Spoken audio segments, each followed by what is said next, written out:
ایک ایسا ملک جہاں دنیا کا 7واں عجوبہ واقع ہے۔ یہ ایک عرب ملک ہے جو باقی تمام عرب ممالک سے بہت مختلف ہے۔ جارڈن، جہاں نہ تو قدرتی تیل ہے اور نہ ہی قدرتی گیس، مگر اس کے باوجود یہ دنیا کے خوشحال ممالک میں سے ایک مانا جاتا ہے۔ دنیا کا پست ترین مقام، فرعون کا محل، حضرت نوح علیہ السلام کی بیوی کا مجسمہ اور اصحاب کہف کا غار اردن میں واقع ہے۔ یہ دنیا کے قدیم ترین ممالک میں سے ایک ہے جس کی تاریخ ہزاروں سال پرانی اور دلچسپ ہے۔ یہاں کی عورتیں دنیا کی خوبصورت ترین عورتوں میں شمار ہوتی ہیں۔ اسلامی ملک ہونے کے باوجود یہاں فحاشی اور بے حیائی بہت عام ہے۔ یہ واحد عرب ملک ہے جہاں عیسائیوں اور یہودیوں کو مکمل مذہبی آزادی کے ساتھ رہنے کی اجازت حاصل ہے۔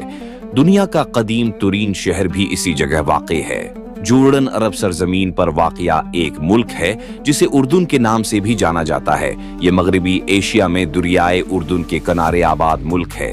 اردن کا سرکاری نام ہاشمی مملکتی اردن ہے جو کل 69,344 مربع کلومیٹر رقبے پر پھیلا ہوا ہے۔ رقبے کے لحاظ سے دنیا کا 110واں بڑا ملک ہے، جبکہ ایشیا کا 32واں سب سے زیادہ رقبہ رکھنے والا ملک ہے۔ اس ملک کی سرحدیں شمال مشرق میں عراق، شمال میں شام، مشرق میں سعودی عرب اور مغرب میں اسرائیل اور فلسطین کے ساتھ لگتی ہیں۔ اردن کے ساتھ بحیرہ مردار اور خلیج عقبہ کی ساحلی پٹی بھی لگتی ہے جس کی لمبائی 32,450 کلومیٹر ہے۔ اردن کے جنوبی سرے پر بندرگاہ بھی واقع ہے جسے اسرائیل، مصر اور سعودی عرب مشترکہ طور پر استعمال کرتے ہیں۔ اردن کا زیادہ تر حصہ صحرائے عرب پر پھیلا ہوا ہے، لیکن ملک میں بہت سے زرخیز اور پہاڑی علاقے بھی واقع ہیں۔ اس ملک کی آبادی کی بات کریں تو 2025 میں اردن کی کل آبادی 18,10,350 افراد پر مشتمل ہے۔ آبادی کے لحاظ سے اردن دنیا کا 85واں سب سے زیادہ آبادی رکھنے والا ملک ہے۔ ملک میں شرح پیدائش 0.4% ہے۔ اردن کی 90% آبادی خالص عربی نسل کے لوگوں پر مشتمل ہے، جبکہ 2% یورپی اور دیگر ایشیائی ممالک کے لوگ بھی یہاں رہائش پذیر ہیں۔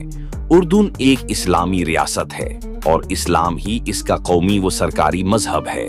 ملک کی 90% آبادی مسلمان ہے، جبکہ 2.7% عیسائی اور 1.3% یہودی مذہب سے تعلق رکھنے والے افراد بھی موجود ہیں۔ اردن کی آبادی میں تقریباً 5 لاکھ افراد ایسے ہیں جو فلسطین سے ہجرت کر کے یہاں آباد ہوئے۔ اردن مشرقی وسطی میں چوتھی مضبوط ترین اکانومی رکھنے والا ملک ہے۔ ملک کا ٹوٹل سالانہ جی ڈی پی $56.1 بلین ہے۔ G D P growth rate 2.6% ہے۔ اس جگہ استعمال ہونے والی کرنسی اردنی دینار ہے۔ ایک اردنی دینار پاکستانی کرنسی میں 398 روپے کے برابر ہے۔ پورے عرب میں سب سے بہترین تعلیم کا نظام اسی ملک میں قائم ہے۔ اردن کی 98.4% آبادی تعلیم یافتہ ہے۔ یہ ملک اپنے جی ڈی پی کا 20% حصہ تعلیم کے شعبے پر خرچ کرتا ہے۔ عربی اس ملک میں سب سے زیادہ بولی جانے والی زبان ہے، جو یہاں کی قومی و سرکاری زبان کا درجہ رکھتی ہے۔ انگلش اردن کی دوسری سب سے زیادہ بولی جانے والی زبان ہے۔ آپ کو جان کر حیرانی ہوگی کہ اسلامی دنیا میں ریسرچرز کی تعداد کے حوالے سے یہ دنیا کا سب سے بڑا ملک ہے۔ اس جگہ ہر 10 لاکھ لوگوں میں سے 2,350 افراد سائنسی ریسرچر ہیں۔ یہ تعداد برطانیہ اور اسرائیل جیسے ملک سے بھی زیادہ ہے۔ ایک عرب اور صحرائی ملک ہونے کی وجہ سے لوگ یہ خیال کرتے ہیں کہ اردن میں تیل اور گیس کے وسیع ذخائر ہوں گے، لیکن ایسا نہیں ہے۔ اردن اپنے تیل اور گیس کی ضروریات ہمسایہ ممالک سے پوری کرتا ہے، لیکن یہ دنیا میں سب سے زیادہ فاسفیٹ پیدا کرنے والا ملک ہے۔ اردن کی معیشت کا 25% حصہ زراعت سے حاصل ہوتا ہے، جبکہ 33% آبادی کا روزگار اسی شعبے سے وابستہ ہے۔ اردن میں لاکھوں ایکڑ رقبے پر زیتون اور کھجوروں کے باغات موجود ہیں۔ دنیا کے 7 عجائب میں سے ایک عجوبہ اردن میں واقع ہے، جسے پیٹرا کہا جاتا ہے۔